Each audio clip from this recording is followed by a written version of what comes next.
Hello, it's Philip Taylor speaking from Richmond Green Chambers in London, and this morning I'm looking at a book from House Publishing which has come to us. It's in the Haus Curiosities stable of publications, and it's called, in simple terms, Commons and Lords. It's got a subtitle, A Short Anthropology of Parliament, and it's been compiled and written by Emma Crewe.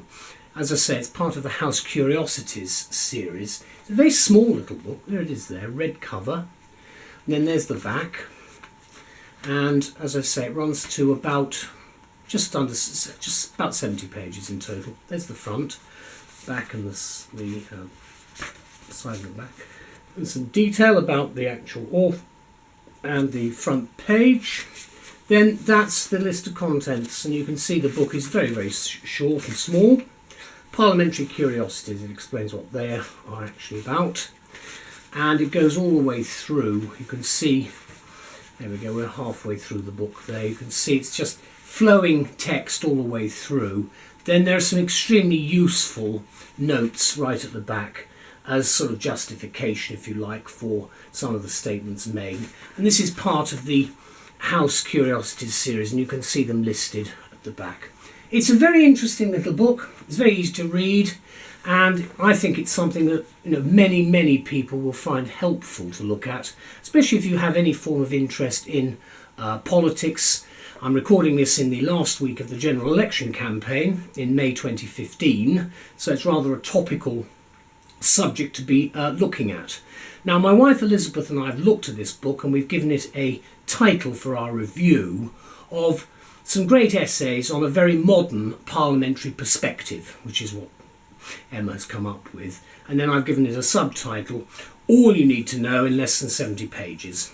And in fact, it does run round the subject matter very, very quickly indeed. This is what we say anyway about the book.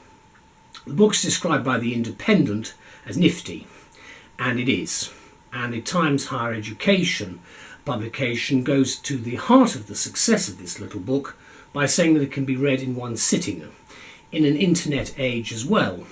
No small feat for the students of today then, if we can succeed in getting their attention, which seems to wander after about 30 seconds, especially when you raise the subject of politics, citizenship, civics, whatever you want to call it, current affairs. It is a big turn-off for very, very many people. So this book, I think, redresses the balance to a certain extent. In fact, what Emma Crewe poses here in her 5 chapters, we think will interest a very wide range of both lay readers as well and students. So it's got a much wider application than just people who are studying, say, for exams or need to know a bit more about the way Westminster operates. The short book covers the following areas with the titles, and these are the titles of the chapters: Parliamentary Curiosities, Party Discipline, The Whips Have No Clothes, Women in Parliament Performing Patriarchy, and Parliamentary Scrutiny, Reading the Runes, with the final chapter being an interesting title as well, Seductive, Gilded Village and Addictive City of Torture. That, of course, alluding to what is called the Westminster Village today. Now, as the publishers rightly proclaim, our 2 Houses of Parliament deserve closer scrutiny, not just for the sake of democracy, but also because of the surprises it contains, which challenge our understanding of British politics. And they get it in spades here, of course, with a very well-researched and well-written trip round our parliamentary system with all its faults.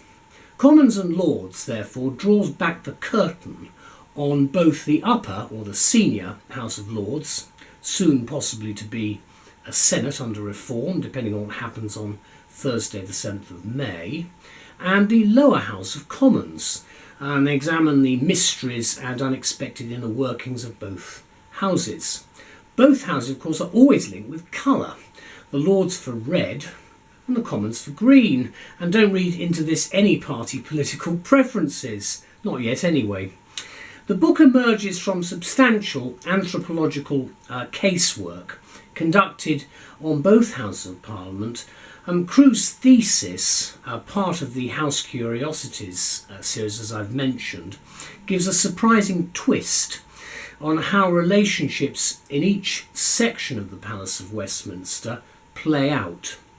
She describes well the high social status of peers in the House of Lords, and does give an interesting impression of hierarchy, and possibly more accurately its patriarchy. And I say that bearing in mind that most of the hereditaries have now gone, so you really do have a vast bulk of life peers in the Lords in its current structure for however long that lasts.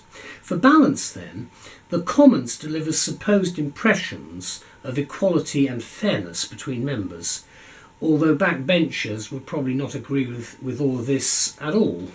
And I'd say that, having been a councillor and well aware of by being both a backbencher and also being on the front bench, even at local level, and you can see that there can be some friction which does develop for people who do not get the sort of promotion that they might be wanting. Not all of them want it, but some do. However, let me just continue by saying that actual observations show the opposite, in fact, in that whilst the Lords have an egalitarian and cooperative ethos that's also highly supportive of female members, they don't of course have constituencies, the competitive and aggressive shouting matches in the Commons make that place a far less comfortable environment for women, as both Blair, Brown and then Cameron later have found to their cost when addressing the singularly difficult issue of gender equality in politics, and of course the selection thereof, which still remains to be determined in some cases with the difficulties that we have with all women lists, for instance, and so forth. Emma Crewe, to conclude, has in our view done a superb job here in opening up what so many students find as a boring and irrelevant place.